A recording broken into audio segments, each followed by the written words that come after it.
नमस्कार दोस्तों, मिथिला NH57 में आपका स्वागत है।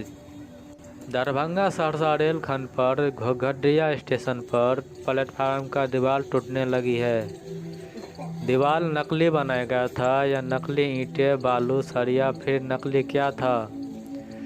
जब CRS का तारीख आता है तो कुछ न कुछ प्रॉब्लम हो जाता है, डैमेज हो जाता है। कभी प्लेटफार्म का दीवार डैमेज हो जाता है, कभी पुल डैमेज हो जाता है। फिर ऐसा क्यों हो जाता है जब पूरा काम कंप्लीट होने के बाद भी इतना भारी का नुकसान हो जाता है। घोघडिया रेलवे स्टेशन को जल्दीबाजी में जैसे तैसे करके प्लेटफार्म का दीवार बनाया गया था और जैसा ही पानी आया और धंसना शुरू हो गया। यहाँ पर देखिए, चैनल सब्सक्राइब नहीं किए तो चैनल को सब्सक्राइब कीजिए, बेल आइकन प्रेस कीजिए। हम वीडियो के नए नए अपडेट लाते रहेंगे।